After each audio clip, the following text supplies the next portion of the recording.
안녕하세요. 저는 은혜합평강교회 송진명 목사입니다. 오늘은 비느하스의 열심이라는 제목으로 여러분에게 말씀을 전할까 합니다. 성경 본문은 민수기 25장 1절에서 18절입니다. 민수기 25장은 이스라엘 백성들의 가장 추하고 비참한 도덕적인 실패를 기록하고 있습니다. 한때 우리나라 드라마를 보면 불륜을 소재로 다루고 있는 것이 많았습니다. 그래서 새로운 드라마가 나오면 시청자들이 또 불륜이야? 라고 말할 정도였습니다. 이렇게 불륜을 소재로 한 드라마가 많은 이유는 실제로 많은 불륜이 저질러지고 있기 때문입니다. 사람들이 불륜을 하다가 들키면 잊을 수 없는 치욕을 당하게 됩니다.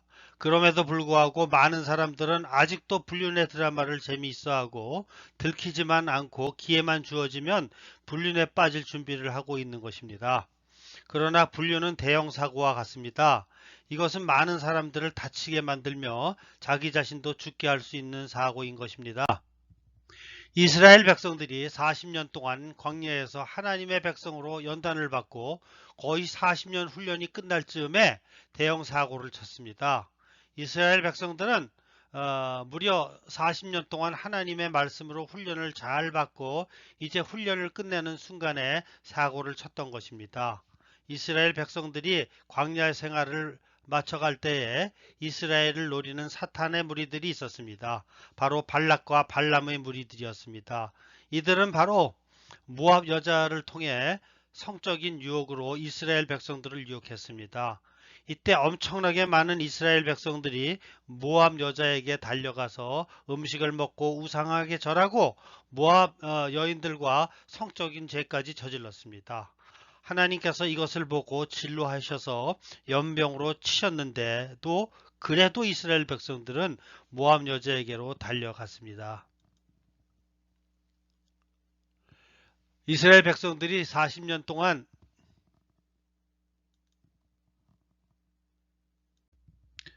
첫 번째 이스라엘 백성들의 실패의 원인을 보면 지금까지는 이스라엘 백성들은 만나로 하루하루를 사는 하루살이 인생이었습니다. 이 세상에서 어느 누구도 하루살이 인생을 유혹하는 사람들은 없습니다. 무엇인가 유혹을 할 때에는 돈이 있든가 지위가 있는 사람들에게만 입니다. 만나만 먹는 이스라엘 백성들을 유혹할 사람은 없습니다. 그런데 이스라엘 백성이 시딤으로 가면서 이스라엘 백성들의 위치는 완전히 달라졌습니다. 이스라엘 백성들은 이미 요단 동편에 헤스본과 바산을 정복했습니다. 그리고 앞으로 가나안이라고 하는 어마어마한 땅을 차지할 계획입니다. 거기에 이스라엘 백성들이 자만심을 가지고 오야 되었습니다.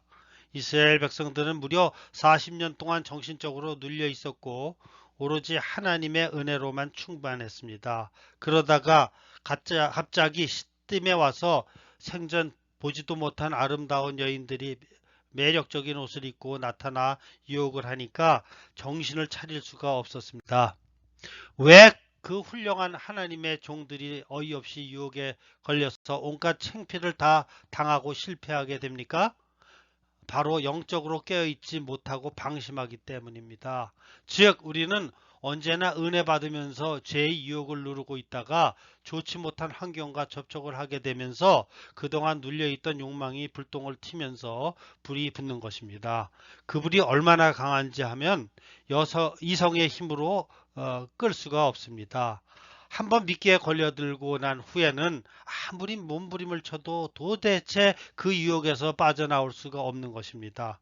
결국 나중에는 약점까지 잡혀서 죄가 시키는 대로 마귀가 시키는 대로 꼼짝 못하고 따라가게 되는데 이것이 시딤에서 이스라엘 백성들이 빠져 있었던 영적 상태입니다.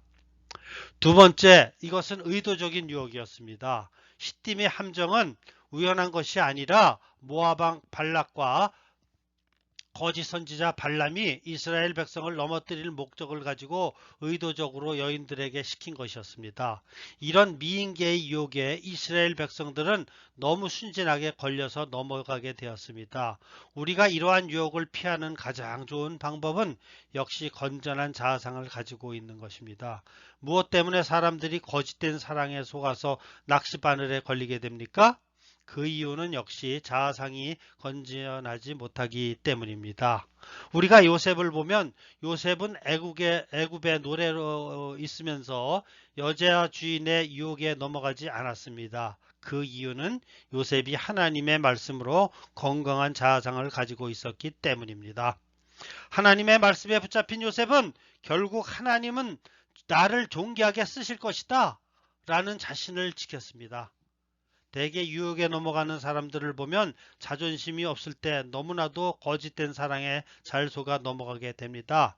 그러나 하나님의 말씀으로 자신을 잘 다듬은 사람은 그런 인간의 달콤한 사랑이 거북할 뿐 아니라 마음속에 성령께서 계속 이것이 죄라는 사인을 주시기 때문에 죄악의 길에서로 갈 수가 없는 것입니다.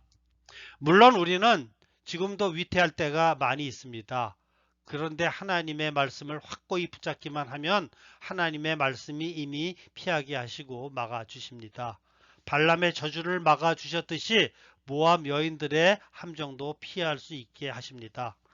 이스라엘 백성들이 모압 여인들의 친절이 함정인 줄 알았더라면 절대로 가까이 하지 않았을 것입니다. 함정인 줄 몰랐기 때문에 가까이 했다가 걸려들었던 것입니다. 그래서 우리는 믿는 사람들은 좋지 않은 환경에 노출되는 것을 조심해야 합니다. 아무리 우리가 거듭난 사람이고 하나님의 은혜에 충만하다 하더라도 한순간에 사탄이 틈을 탈 수가 있습니다. 그러니까 친한 친구들과 만나거나 배낭여행을 떠나거나 혹은 출장을 가거나 할 때 언제나 미리 좋지 않은 환경에 노출되지 않도록 방어를 해야 합니다. 세 번째, 하나님의 진노가 나타나셨습니다. 하나님께서는 이스라엘 백성들의 탈선에 진노하셨습니다. 이스라엘이 바알 부올에게 가담한 자라지라 여호와께서 이스라엘에게 진노하시니라. 사실 우리가 아무리 하나님의 백성이라 하더라도 인간인 것은 부인할 수 없습니다. 그래서 우리는 유혹을 느끼기도 하고 어떤 때에는 죄스러운 호기심 때문에 스스로 죄를 찾아가기도 합니다. 그런데 하나님이 이스라엘 백성에게 진노하신 이유는 이것이 집단적인 죄였기 때문입니다. 즉 어느 한 개인이 믿음이 부족하거나 죄의 충동을 이기지 못해서 그야말로 어쩔 수 없어서 죄에 빠진 것이 아니었습니다. 이스라엘 백성들이 집단적으로 모압 여인들의 함정에 빠져 있었습니다. 이스라엘 백성들은 집단적으로 하나님을 떠나고 있었습니다. 뿐만 아니라 이 시딤의 유혹은 의도적인 것이었습니다. 모압 왕 발락과 거짓 선지자 발람이 이스라엘 전체를 멸망시킬 의도로 치밀하게 계획한 것이었습니다. 특히 이스라엘 백성들은 같은 이스라엘 백성들이 연병으로 죽어가고 있었는데도 불구하고 모압 여자들에게 벗어나지 못하고 있었습니다. 죄가 얼마나 무서운가 하면 일단 한번 빠져들면 더 이상 이성적인 설득으로는 돌이켜지 못합니다. 아무런 이 생각으로는 이렇게 하면 안 되는 줄 알지만 이미 이미 마음이 사로잡혀 있기 때문에 돌이켜지지 않는 것입니다. 이때 하나님께서는 모세에게 극단적인 방법을 지시하셨습니다. 여호와께서 모세에게 이르되 백성의 수령을 잡아 태양을 향하여 여호와 앞에 목을 매달라. 그리하면 여호와의 진노가 이스라엘에게서 떠나리라. 하나님께서는 이 죄에서는 이스라엘의 두령들이 관련돼 있고 두령들이 충동질한 것이기 때문에 여기서는 두령들을 잡아서 태양을 향하여 목을 매달라고 하셨습니다. 이 끔찍한 죄의 결과는 노출을 시켜야 하는 것입니다. 성적인 죄는 워낙 은밀하기 때문에 그냥 두어서는 절대로 뿌리가 뽑히지 않습니다. 이것은 완전히 노출을 시켜서 심판을 해야 하는 것입니다. 그런데 이스라엘 백성들은 이 명령을 시행하지 못했습니다. 왜냐하면 두령들을 목매어 단다는 것은 쉬운 것이 아니기 때문입니다.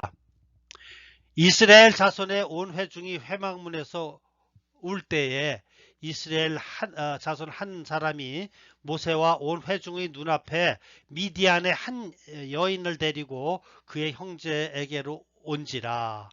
온 백성들이 하나님의 회막에서 울고 있었습니다.